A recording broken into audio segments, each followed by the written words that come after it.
आपको पता है कि किसी भी बिजनेस को स्टार्ट करने के लिए क्या चाहिए। अब मेरी बातों को ध्यान से समझना तो इस चैप्टर का कॉन्सेप्ट समझ में आएगा। फिर एंट्रिया तो चलो हम कर ही लेंगे, डेबिट क्रेडिट, एसेट है तो डेबिट, लायबिलिटी है तो क्रेडिट, एक्सपेंडिचर है डेबिट, इनकम है तो क्रेडिट, वो तो कर ही लेंगे। है क्या लीज, क्या होता है? सुना तो बहुत होगा कि लीज लीज लीज, लेकिन लीज है क्या, पट्टा है क्या? तो हमारी कंट्री के अंदर भी और बहुत सारी दूसरी कंट्री के अंदर भी, देशों के अंदर भी व्यापार, बिजनेस बहुत तेजी से बढ़ा है और बढ़ना भी चाहिए। रामबाण इलाज है व्यापार जो है, वो रामबाण इलाज है। पता है किसका? बेरोजगारी का, अनएम्प्लॉयमेंट का। रामबाण इलाज है पैसे का, अच्छी लिविंग स्टैंडर्ड का, जीवन स्तर सुधारने का, इनकम को इंप्रूव करने का, प्रोडक्ट्स को इंप्रूव करने का। किसी भी देश का अगर विकास तेजी से करना, उसको विकसित करना हो, तो वहां पर व्यापार तेजी से फैलना बहुत जरूरी है। जैसे कि चाइना आज से कुछ 20-25 साल पहले कुछ नहीं था और अभी सुपर पावर बना हुआ है। किस वजह से? क्योंकि वहां चाइनीज गवर्नमेंट वहां के लोगों को गवर्नमेंट जॉब दे रही है, इस वजह से नहीं, तो व्यापार की वजह से, मैन्युफैक्चरिंग की वजह से। तो व्यापार जब तेजी से फैलता है और व्यापार किसी को करना हो, तब वहां पर किसी भी व्यापार को स्टार्ट करने के लिए किस चीज की जरूरत होती है? फंड की, कैपिटल की, पूंजी की। और जिस व्यक्ति को वो पूंजी मिल जाती है, कैपिटल मिल जाती है, वो क्या करता है? उन पैसों से व्यापार स्टार्ट करता है। और व्यापार स्टार्ट कैसे करेगा? मशीन की जरूरत है तो मशीन खरीदेगा, बिल्डिंग की जरूरत है तो बिल्डिंग खरीदेगा, यानी कि कुछ फिक्स एसेट्स वो परचेज करेगा। प्लांट हो सकता है, मशीन हो सकता है, फर्नीचर हो सकता है, और उसके जरिए वो मैन्युफैक्चरिंग करेगा, प्रोडक्शन करेगा, उस माल को बेचेगा, और जो पैसा आएगा वो उसके प्रॉफिट का। और लोगों को रोजगार देता है, गवर्नमेंट को टैक्स देता है, लोगों को नया प्रोडक्ट देता है। ठीक है, ऐसे वो देश के विकास में अपनी भागीदारी देता है। लेकिन मेन फर्स्ट जो मैंने चीज बोली कि पैसा चाहिए, व्यापार स्टार्ट करने के लिए पैसा चाहिए। या फिर हम कह सकते हैं व्यापार स्टार्ट करने के लिए रिसोर्सेज चाहिए। हम 11-12 में पढ़ते थे 5M चाहिए, मनी चाहिए, मटेरियल चाहिए, मेथड चाहिए, मशीन चाहिए, है ना? तो ये सारे 5M आते हैं, वो चाहिए होते हैं, रिसोर्सेज चाहिए होते हैं। तो वहीं पर ये पट्टा व्यवसाय बहुत तेजी से फैला कि ऐसे व्यापारी जिनके पास में व्यापार करने की हिम्मत है, ताकत है, थोड़ा बहुत पैसा भी है, लेकिन उनके पास में मशीन नहीं है, उनके पास में बिल्डिंग नहीं है, यानी कि उनके पास संपत्तियां नहीं है, एसेट नहीं है। तो एसेट नहीं है, क्यों नहीं है? क्योंकि पैसा नहीं है। अब पैसा क्यों नहीं है? नहीं है तो बैंक से लोन ले लो। बैंक लोन देना नहीं चाहती। बैंक लोन क्यों नहीं देना चाहती? क्योंकि अभी तक हम नए व्यापारी हैं। नए व्यापार की नया जो व्यापारी होता है, नया बिजनेसमैन होता है, उसकी मार्केट में यानी कि बाजार में उसकी प्रसिद्धि, उसकी गुडविल नहीं होती इतनी कि लोग उसको पैसा उधार दे दे या बैंक उसको उधार दे दे। तो उसके बाद पैसा नहीं आएगा तो संपत्तियां नहीं खरीद पाएगा, संपत्तियां नहीं खरीद पाएगा तो व्यापार नहीं कर पाएगा। बिना मशीन के क्या व्यापार करेगा? बिना प्लांट के क्या व्यापार करेगा? बिना बिल्डिंग, बिना चीजों के क्या व्यापार करेगा? तो वहीं से निकल के आता है यहां पर ये लीज अकाउंटिंग। ये क्या होता है अब समझना। मान लेते हैं एक है ये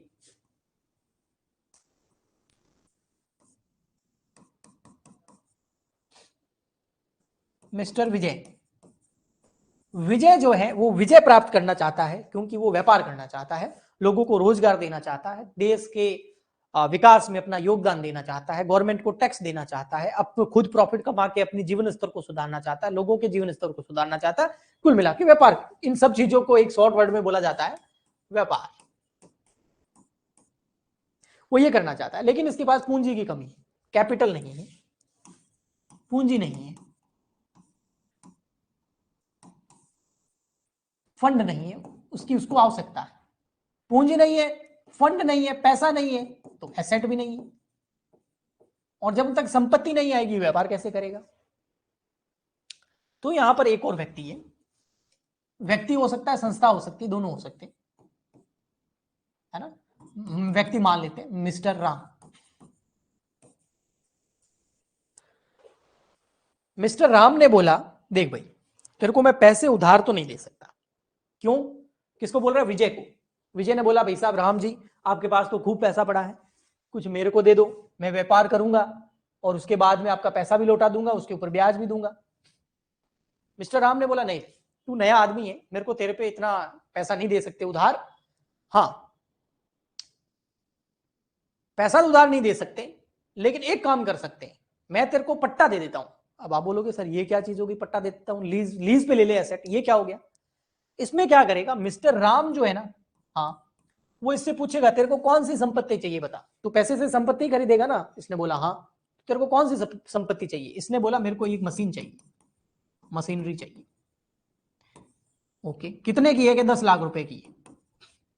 मिस्टर राम क्या कर देता है, ये मशीन जो है इसको खरीद लेता है, बाय खरीद लेता है, उसको खरीद लेता है। चाहिए इसको, खरीद कौन लेता है, मिस्टर राम। किससे, बाजार से, मार्केट में जाता है, और जो विजय को मशीन चाहिए वो ये खरीद लेता है, और खरीदने के बाद में वो मशीन इसको दे देता है कि ये ले मशीन, अब चला तेरा व्यापार। मिस्टर विजय को ये मशीन कर किस लिए देता है, यूज करने के लिए, उपयोग में दे देता है कि भाई उपयोग कर, तो इसका यूज कर। तो इसका यूज कौन करेगा, मिस्टर विजय, यानी कि ये व्यापारी। इसको मशीन मिल गई, इसका व्यापार स्टार्ट। लेकिन इस मशीन का ऑनर कौन है, स्वामी कौन है, वो है मिस्टर राम।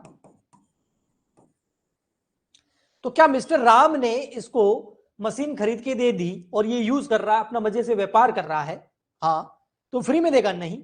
इसके बदले में मिस्टर राम को, मिस्टर विजय को एक पेमेंट करना पड़ेगा जिसको बोलते हैं लीज रेंट।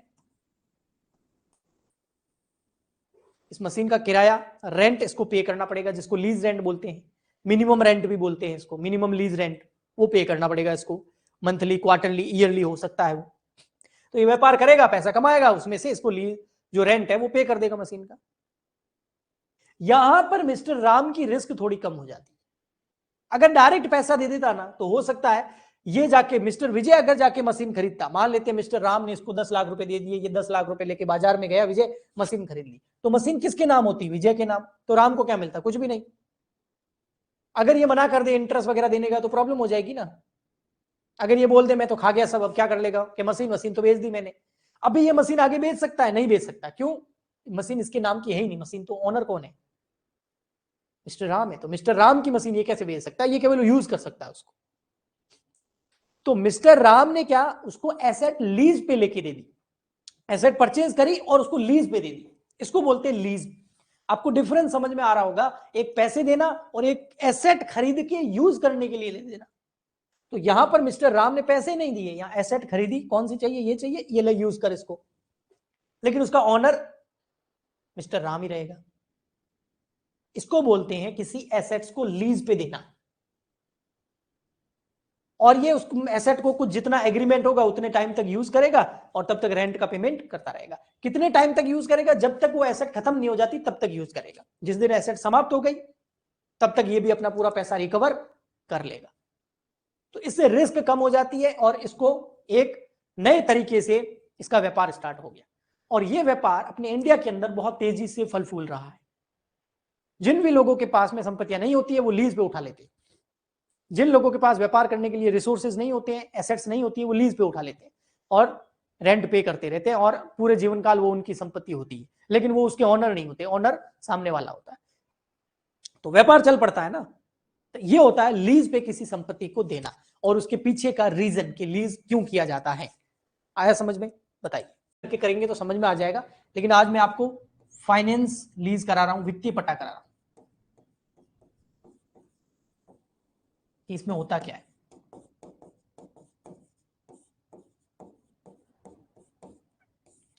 फाइनेंस मतलब समझ गए ना, एक तरह का लोन हो गया है ना। इसके अंदर क्या होता है,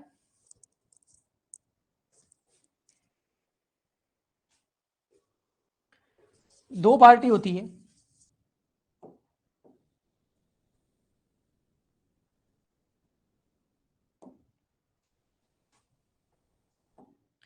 एक होती है, मान लेते हैं ये है लेसर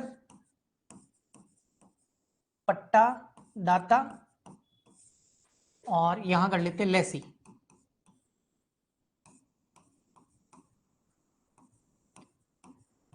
पट्टेदार, दो पार्टी होती है, यस। इसमें क्या होता है, जो पट्टा दाता होता है ना, वो इसको बोलता है लेसी को, हाँ भाई लेसी, तेरे को कौन सी एसेट्स चाहिए, तेरे को किस एसेट्स की जरूरत है, किस संपत्ति की तेरे को जरूरत है। ये बोल रहा मेरे को मशीन लेनी है, तो ले ले मशीन। कि किससे लूं, बाजार चला जा, मार्केट में गया और वहां मिल गया एक इसको वेंडर, वेंडर मतलब विक्रेता, बेचने वाला जो संपत्तियां बेचता है। ये लेसर बोल रहा है किसको, लेसी को, क्या बोल रहा है, उस वेंडर से एसेट ले ले। इसने वेंडर से एसेट ले ली, संपत्ति ले ली। अब ये लेसर क्या कर देता है, इसको पेमेंट कर देता है,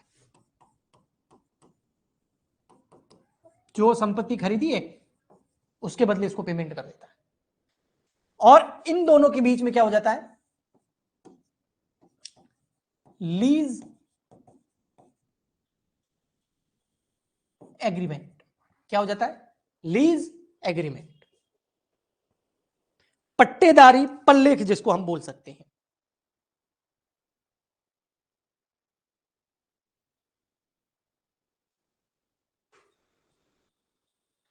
अब यहां पर जो एसेट है, समझना, फाइनेंस लीज जब बताऊंगा तो डिफरेंस पता चलेगा। यहां पर जो ये संपत्ति है, ये वाली एसेट, इस संपत्ति का मेंटेनेंस, इसकी रिपेयरिंग, ये सब कौन करेगा, इसकी मेंटेनेंस, इसकी रिपेयरिंग करी जाएगी किसके द्वारा, लेसी के द्वारा, यानी कि पट्टेदार के द्वारा। वो पूरा खर्चा इसका होगा, वो इसकी रिपेयरिंग मेंटेनेंस वगैरह सब करेगा। और इसके अलावा वो ये जो लेसी है, जो एसेट का यूज करके व्यापार करेगा, ये इसको क्या पेमेंट करेगा, लीज रेंट, जिसको हम बोलते हैं मिनिमम लीज रेंट। क्या पे करेगा, minimum lease rent, minimum lease rent, न्यूनतम पट्टा किराया, ये इसको पेमेंट करेगा।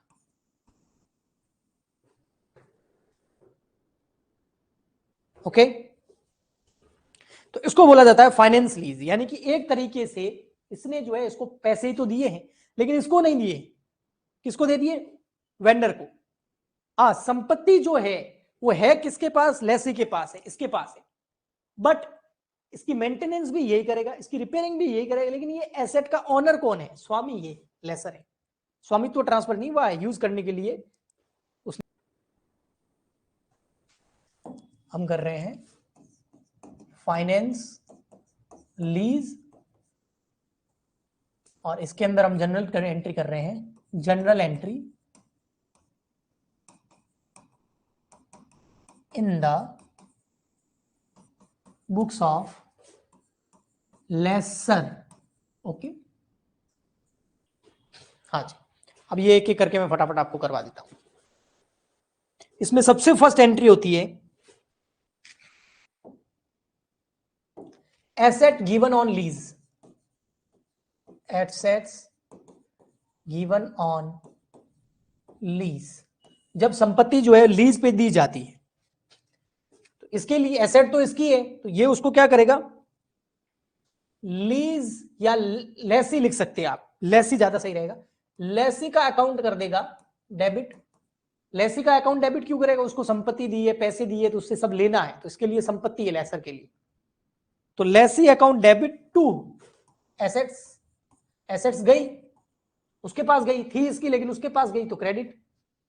ओके, सेकेंड एंट्री ये करेगा पेमेंट फॉर लीज एक्सपेंस। क्या पता इसने पेमेंट किया हो, लीज कराने के जो खर्चे हैं एग्रीमेंट वगैरह के, उसका भुगतान अगर लेसर करता है, तो payment of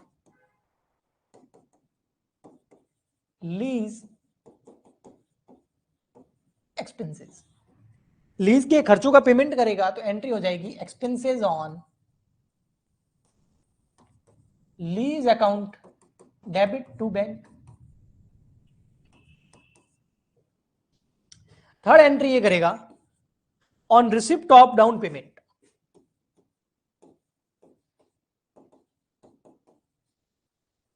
on receipt of down payment,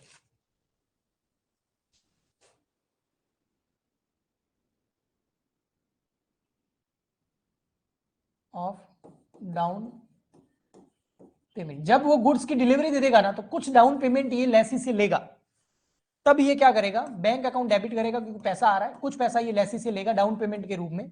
जैसे हम भी कोई एसेट खरीदने जाते हैं ना, तो डाउन पेमेंट करते हैं कुछ, बाकी का लोन हो जाता है, तो वो ये भी कुछ पेमेंट तो लेसी से लेगा। तो बैंक अकाउंट डेबिट टू, अब लेसी ने कुछ पेमेंट दे दिया है, तो लेसी यहाँ एसेट था और उसने पेमेंट दे दिया है, तो एसेट कम हो गई। Next entry, fourth, on receipt of installment, lessee से हर साल मिनिमम रेंट प्राप्त करेगा, उसको बोलते हैं on receipt of installment of installment. जब इंस्टॉलमेंट प्राप्त करेगा तो बैंक अकाउंट डेबिट, क्योंकि पैसा आएगा, बिल्कुल बैंक अकाउंट डेबिट। ये डाउन पेमेंट हर बार नहीं होगा, एक बार होगा, है ना, थर्ड वाली एंट्री एक बार होगी, हर साल नहीं होगी। इंस्टॉलमेंट वाली एंट्री हर साल होगी, हर साल वो पेमेंट प्राप्त करेगा। तो एक तो प्राप्त करेगा ये लेसी से कुछ पैसा, ठीक है, और एक प्राप्त करेगा फाइनेंस इनकम, फाइनेंस मतलब इंटरेस्ट, है ना, उसको फाइनेंस इनकम बोलते हैं, लेकिन इसका मतलब क्या है, इंटरेस्ट से, इंटरेस्ट, तो आप इंटरेस्ट भी लिख सकते हैं। एक इंटरेस्ट कमाया, एक ब्याज कमाया, और एक जो रेंट आ रहा है उस एसेट्स को यूज करने के बदले का। सर ब्याज सामने वाला क्यों देगा, क्योंकि इसी ने तो एसेट खरीद के दिए। तो जो लेसी है, हमारे केस में जो विजय था, अब विजय दो चीजें देगा, एक तो उस एसेट्स को यूज कर रहा है उसके बदले किराया देगा, और एक वो एसेट इसने खरीद के दी है तो उसका ब्याज भी लेसी देगा। जैसे आप किसी बिल्डिंग को यूज कर रहे हो और आपको बिल्डिंग खरीद के किसी बंदे ने आपके लिए स्पेशल दी, तो आपको ब्याज भी देना पड़ेगा और रेंट भी देना पड़ेगा, तो इसके लिए दोनों कमाई हो गई। ठीक, लीज के अंदर ऐसा होता है। ओके, नेक्स्ट एंट्री नंबर 5, जो ये फाइनेंस इनकम है ना, इंटरेस्ट, इसको ये कहां ट्रांसफर करेगा, ये ईयर एंड के अंदर पीएनएल में ट्रांसफर कर देगा। फाइनेंस इनकम यानी कि इंटरेस्ट, फाइनेंस इनकम यानी कि interest, transfer to PNL.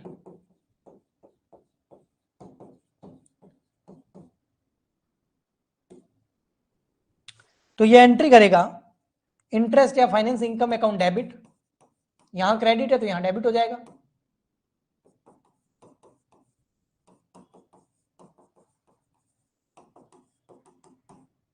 Debit, और to PNL, PNL account credit हो जाएगा। ऐसे कैसे ईयर एंड पे जो इसने खर्चे किए थे लीज पर, एक्सपेंस ऑन लीज, उसको भी पीएनएल में ट्रांसफर कर देगा। तो expenses on lease transfer to PNL.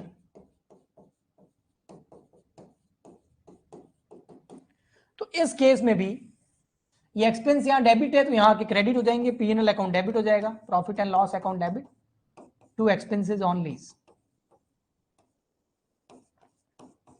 तो इस तरीके से ये जनरल एंट्री कौन करेगा, ये करेगा लेसर। तो ये लेसर की बुक्स में जनरल एंट्री थी।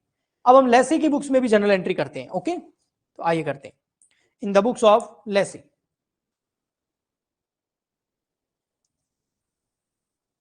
अभी भी फाइनेंस लीज ही चल रहा है, लेकिन हम एंट्री कर रहे हैं in the books of lessee. Journal entry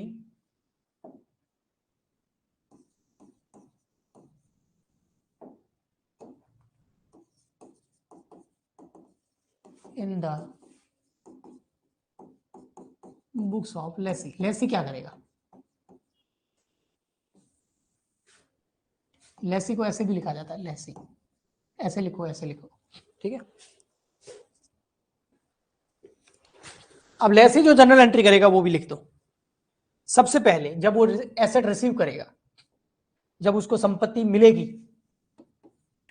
on receipt of assets on lease, जब उसको लीज पर संपत्ति मिलेगी, तब एसेट है तो asset on lease account debit कर देगा, और पैसा किसको देना है इसका पूरा का पूरा, इसने अपनी जेब से नहीं दिया है, लेसर ने दिया है, तो लेसर नाम की लायबिलिटी उत्पन्न हो जाएगी। जब वो डाउन पेमेंट करेगा, ये उसको मिला था डाउन पेमेंट, ये करेगा on down payment of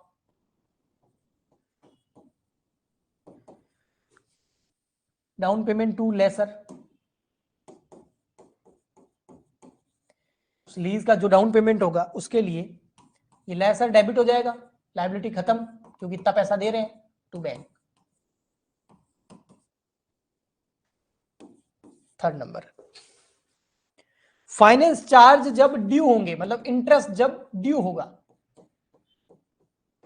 interest भी तो पे करना है, तो इंटरेस्ट जब क्या होगा, ड्यू, ड्यू मतलब दे, ब्याज दे हो गया है, तो हम लेसी क्या करेगा, फाइनेंस चार्ज यानी कि इंटरेस्ट को डेबिट कर देगा,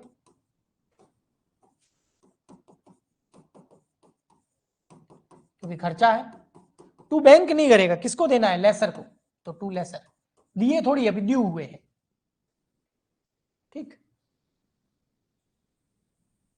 नेक्स्ट एंट्री नंबर फोर्थ, ये डेप्रिसिएशन उसके ऊपर लगा सकता है, भले ही उसका ऑनर लेसर है फिर भी डेप्रिसिएशन ये लगा सकता है। तो on charging of depreciation on asset on lease,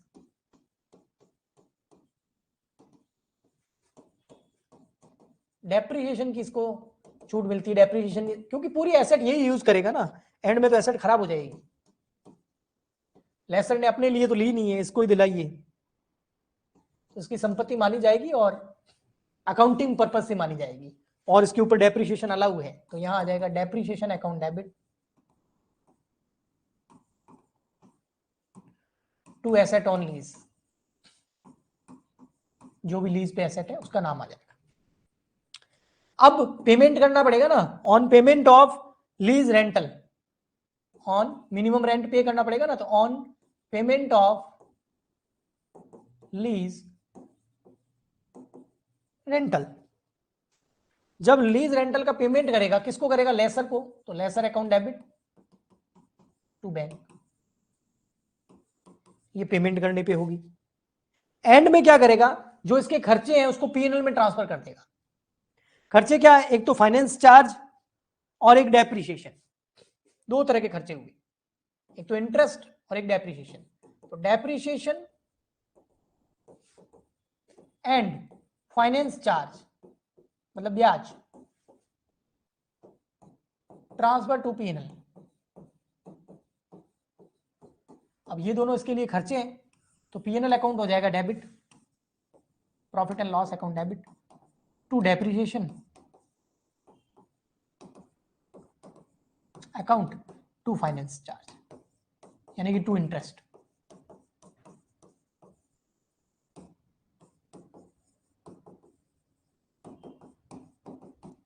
इस तरीके से ये आपकी पूरी एंट्रियां कंप्लीट होती है।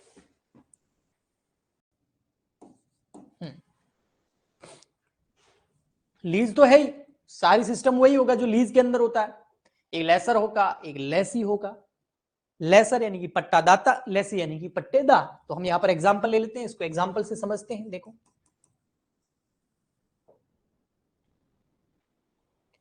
मान लेते हैं ये है लेसर पट्टा दाता, ठीक है, और यहां बना देते हैं हम लेसी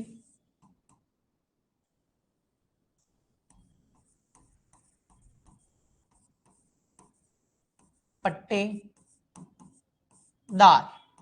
दार मतलब किराएदार, जैसे किराएदार होता है ना वैसे पट्टेदार। ओके, अब इस केस में क्या होगा, यहां पर इस बेचारे को कोई बिजनेस स्टार्ट करना है, किसको, इस लेसी को क्या करना है, कोई बिजनेस स्टार्ट करना है। अब बिजनेस के स्टार्ट करने के लिए, बिजनेस को ऑपरेट करने के लिए इसको एसेट्स की जरूरत है, किसी संपत्ति की जरूरत है। मान लेते हैं किसी मशीनरी की इसकी रिक्वायरमेंट है, कोई मशीन चाहिए इसको फॉर एग्जांपल के लिए, अब इसके पास है नहीं, तो अब ये दौड़ा दौड़ा गया इसके पास में, लेसर साहब के पास में, है ना। मान लेते हैं ये है मिस्टर ए और ये है बी, तो मिस्टर बी जो है वो ए के पास में गया कि ए, मिस्टर बी बोल रहा है ए, मैंने सुना है तुम एसेट्स जो है वो लीज पे देते हो। ए ने बोला बिल्कुल सही सुना है, बिल्कुल देते हैं लीज पे। बोले मेरे को भी चाहिए एक मशीन, मेरे को भी दे दो, हर महीने आपका रेंट पे कर दूंगा मैं, उसका जो भी तुम्हारा लीज रेंट होगा वो मैं पे कर दूंगा, मिनिमम लीज रेंट पे कर दूंगा। कौन बोल रहा है, बी बोल रहा है, किसको, ए को।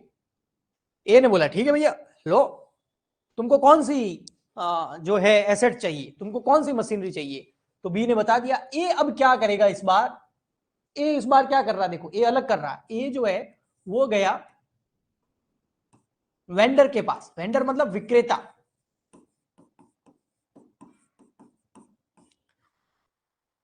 और ए ने क्या किया, इस विक्रेता से, इस वेंडर से एसेट्स यानी कि वो मशीनरी परचेज कर ली। फॉर एग्जांपल के लिए मशीन जो एसेट्स है वो परचेज कर ली। किसने करी इस बार परचेज, मिस्टर ए ने, और इस वेंडर को क्या कर दिया, पेमेंट कर दिया। अब इस मशीन का ऑनर कौन हो गया, ए। इस मशीन का ऑनर कौन है, ए, स्वामी ए है, ओके। और ये मशीन किसको ट्रांसफर कर दी जाएगी, इसको ट्रांसफर कर दी, भेज दी इसको, या लीज पे दे दी इसको कि ले जा। क्या दे दी, मशीन।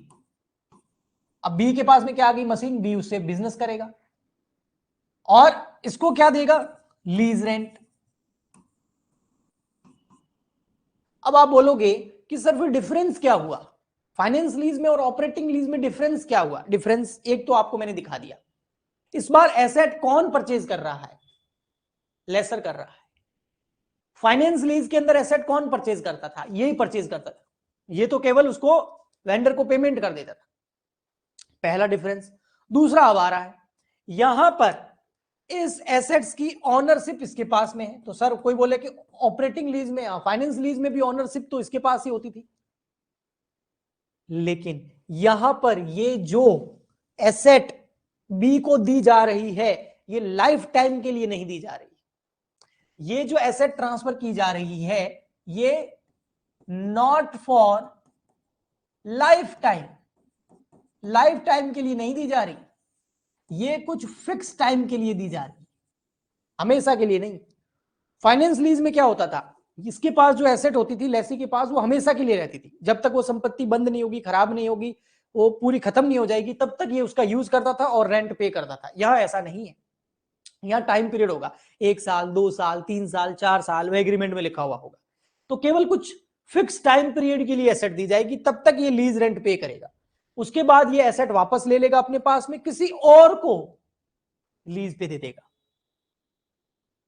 डिफरेंस आया समझ में। नेक्स्ट, फाइनेंस लीज में क्या होता था, डेप्रिसिएशन इसको अलाउ होता था, डेप्रिसिएशन इसको अलाउ होगा ऑपरेटिंग लीज में। फाइनेंस लीज में क्या होता था, ऑनरशिप इसके पास, डेप्रिसिएशन भी इसके पास। फाइनेंस लीज में ऑनरशिप इसके पास होती थी, लेकिन डेप्रिसिएशन ये लगाता था, यहां डेप्रिसिएशन इसके पास। फाइनेंस लीज में जो मेंटेनेंस एक्सपेंस है, जो रिपेयरिंग एक्सपेंस है, जो इंश्योरेंस है, वो सारे खर्चे उस एसेट्स पे कौन करता था, लेसी। यहां सारे खर्चे कौन करेगा, लेसर।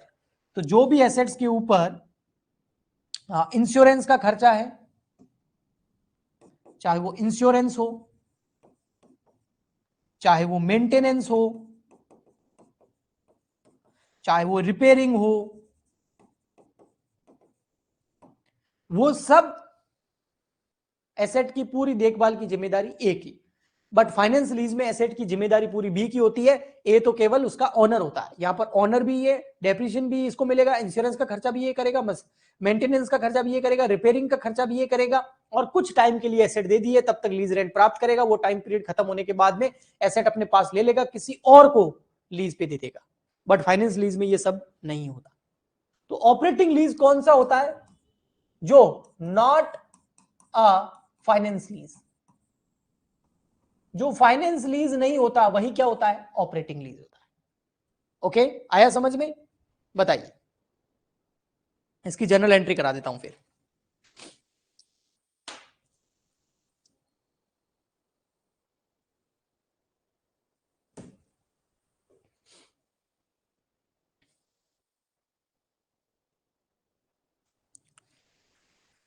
अब ऑपरेटिंग लीज के केस में क्या क्या जनरल एंट्रीज होती है, आइए हम उसको समझते हैं और अच्छे से करते हैं। Sorry,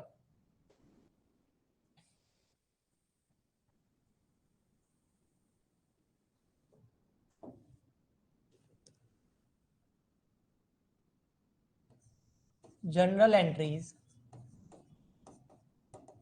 in the books of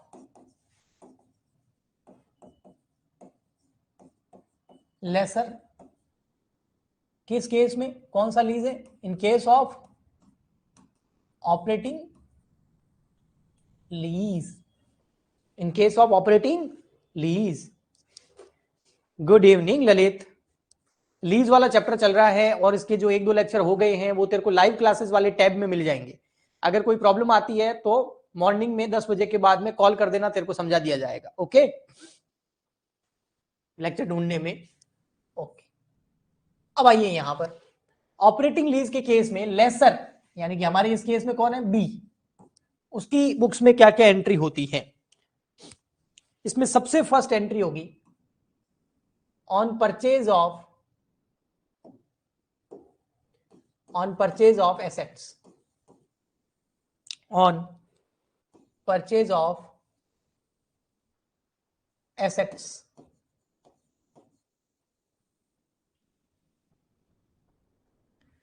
जब एसेट्स परचेज करेगा लीज वाली तो ये एंट्री करेगा assets on lease account debit,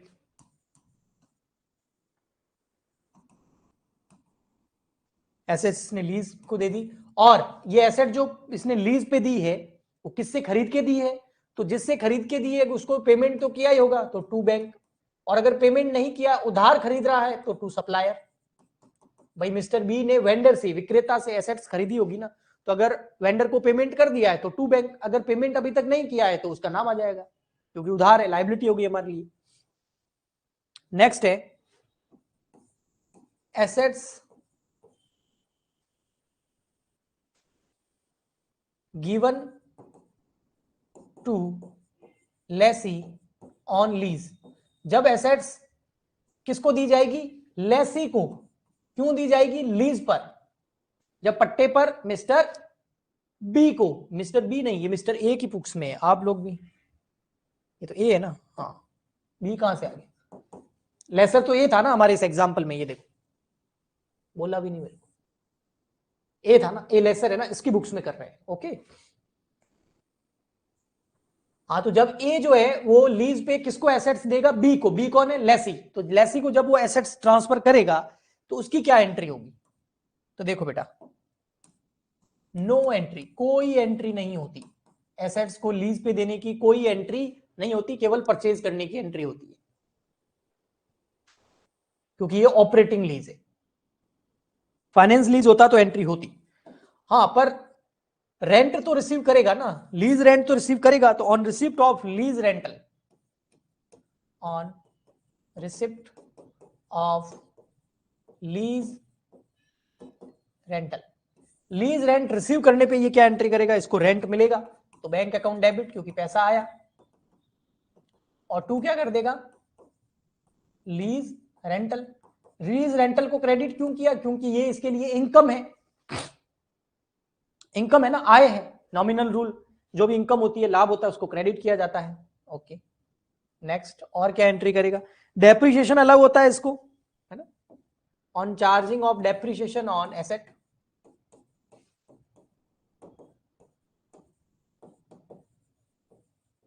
us on asset, क्योंकि इस बार ये लेसर है, और लेसर यानी कि जो पट्टा दाता है उसको क्या होता है? संपत्ति पे इस बार डेप्रिसिएशन लेने का हक होता है, क्योंकि ऑपरेटिंग लीज में डेप्रिसिएशन लेसर को मिलता है। तो ये डेप्रिसिएशन अकाउंट डेबिट कर देगा, क्योंकि डेप्रिसिएशन हानि होती है, नॉन कैश हानि होती है, लेकिन हानि जरूर होती है। और टू, इससे लीज ऑन एसेट जो है वो क्रेडिट कर देगा, जो इसने सबसे फर्स्ट एंट्री में डेबिट किया था, lease asset on lease, asset on lease, to assets on lease. कौन सा बताऊं? ये देखो,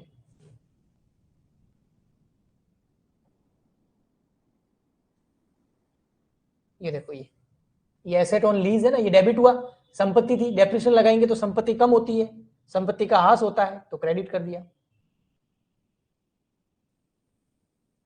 नेक्स्ट, अब ये क्या करेगा? जो इसका डेप्रिसिएशन है उसको, या फिर जो इसका लीज रेंट इसको मिला है, ये रहा लीज रेंट मिला है ना इसको, ये रहा, ये रेंट मिला है, इसको कहां ट्रांसफर करेगा? पीएनएल में। तो lease rent transfer to PNL, lease rent transfer to PNL. End में, ईयर एंड में जो भी इनकम होती है या जो एक्सपेंसेस होते हैं उसको पीएनएल अकाउंट में ट्रांसफर किया जाता है, तो यहां पर भी किया जाएगा। ये लीज रेंटल जो क्रेडिट है ये डेबिट हो जाएगा, lease rental account debit, to कर देंगे PNL account, profit and loss account. मैंने अभी बोला पीएनएल अकाउंट के अंदर ईयर एंड जब होता है, पीएनएल अकाउंट बनाया जाता है, तब कोई भी इनकम हो उसको भी पीएनएल में डालते हैं, कोई खर्चा हो तो उसको भी पीएनएल में डालते हैं। तो डेप्रिसिएशन एक इनडायरेक्ट एक्सपेंस है, तो इसको पीएनएल में ट्रांसफर कर देंगे। तो डेप्रिसिएशन को भी पीएनएल में ट्रांसफर करेंगे, डेप्रिसिएशन ट्रांसफर टू पीएनएल।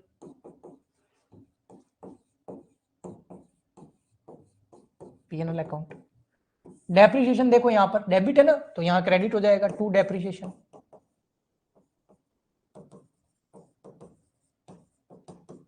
और पीएनएल अकाउंट क्या हो जाएगा, डेबिट, क्योंकि लॉस जो होता है वो पीएनएल अकाउंट की डेबिट साइड में जाता है।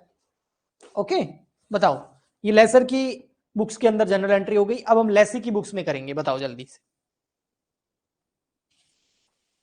अब हम लेसी की बुक्स में करेंगे, आगे समझ में?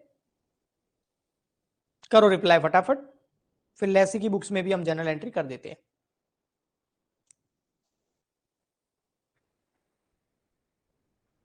ओके, चलिए, थैंक यू, बढ़ो आगे।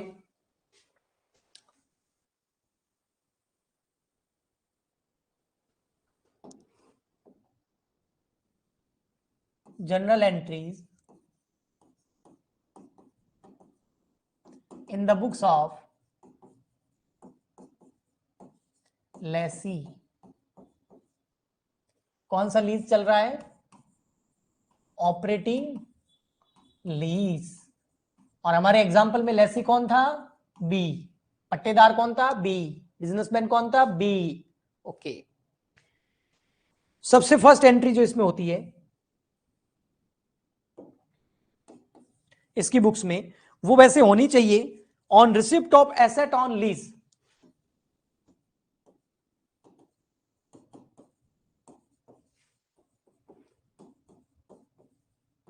लीज पे जब ये संपत्ति प्राप्त करता है, लेकिन इसकी कोई एंट्री नहीं होती। क्यों एंट्री नहीं होती, क्योंकि इसकी वो संपत्ति है ही नहीं, तो ये क्यों एंट्री करेगा। संपत्ति है लेसर की, उस पर डेप्रिसिएशन लेसर को मिलेगा, उसकी रिपेयरिंग लेसर को करनी है, मेंटेनेंस लेसर को करना है, इसको तो केवल यूज करना है और उसके बदले रेंट देना है।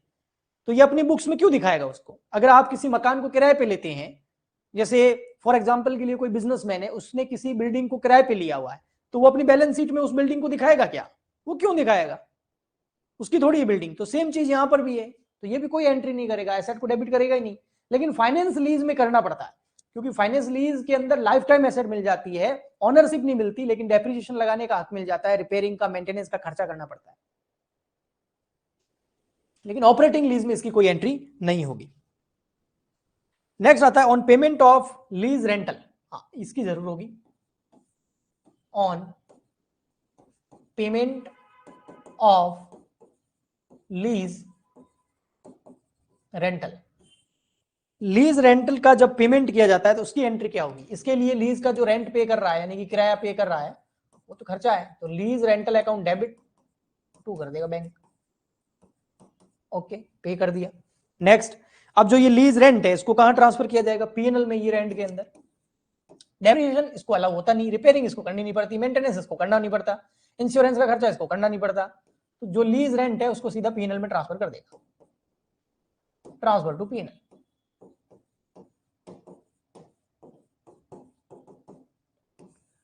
तो यहां पर लीज रेंट जो डेबिट है वो हो जाएगा क्रेडिट,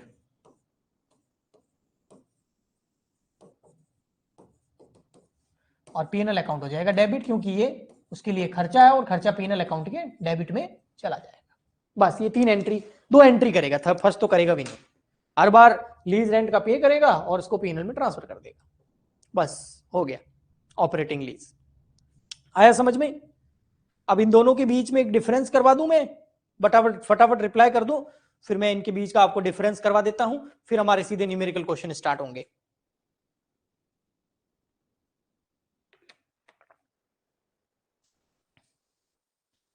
मैंने इस चैप्टर को फालतू कॉम्प्लिकेटेड नहीं बनाया है, सिंपल सिंपल जो चीजें हैं वो मैंने आपको सीधी सीधी बता दी।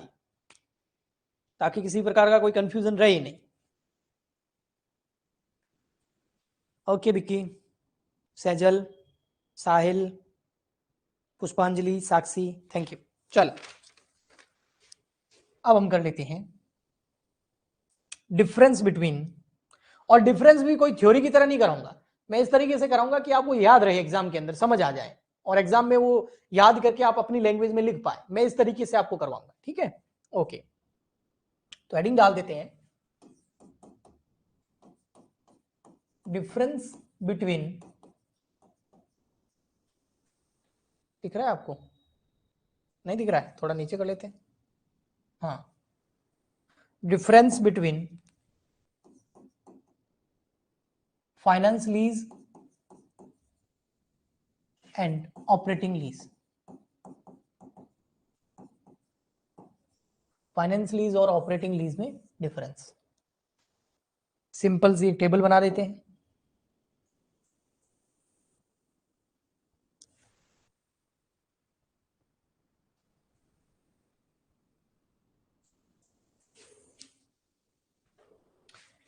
एक में लिख देते हैं बेस ऑफ डिफरेंस,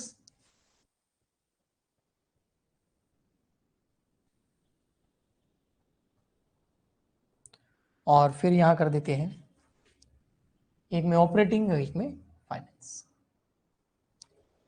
सिंपल एकदम।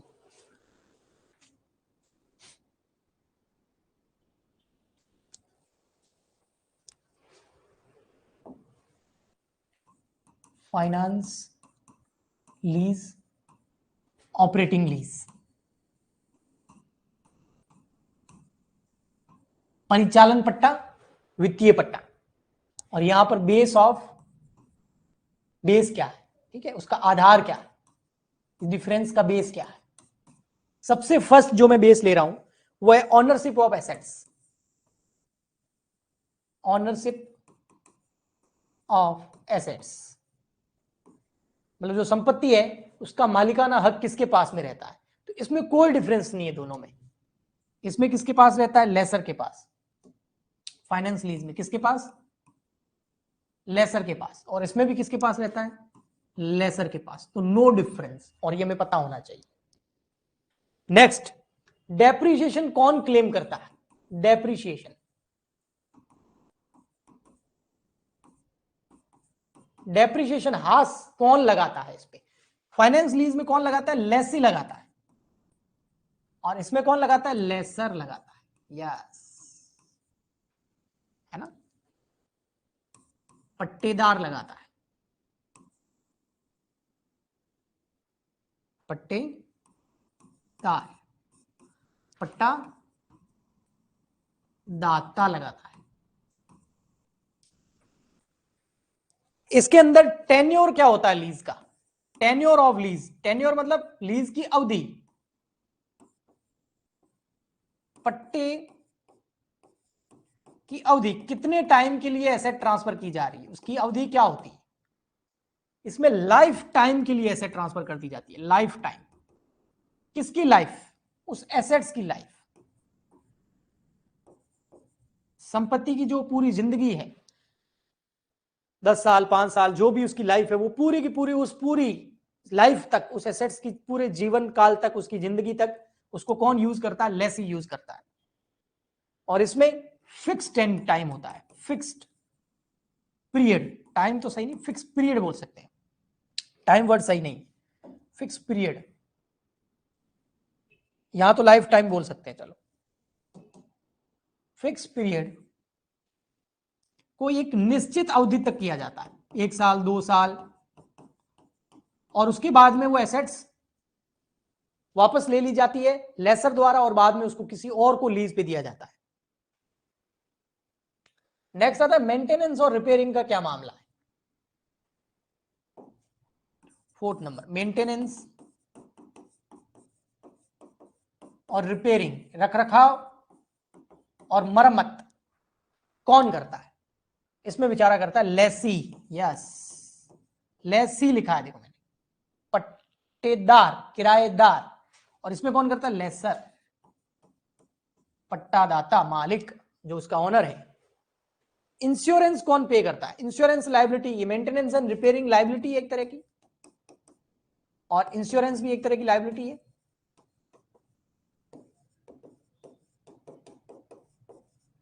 इंश्योरेंस लायबिलिटी किसकी होती है? लेसी की, इसमें लेसर की। अब मुझे पूरा यकीन हो गया है, पूरा यकीन हो गया है, क्या यकीन हो गया है कि आपको इन दोनों में डिफरेंस भी समझ में आ गया है। और अगर मैं बिल्कुल नॉर्मल शब्दों का उपयोग करूं तो ये तो मेरे को फिर भी फाइनेंस वाला लीज वाला ना, ये तो मेरे को लीज लगता है, ये तो मेरे को लीज लगता ही नहीं, ये किराए पे दे दी संपत्ति है ना। हाँ, बस फर्क इतना है कि जो लेसी ने बोला वो संपत्ति उसको किराए पे लेके दी है, और उसके बोलने से लेके दी है, इसलिए लीज बोल दिया। ओके।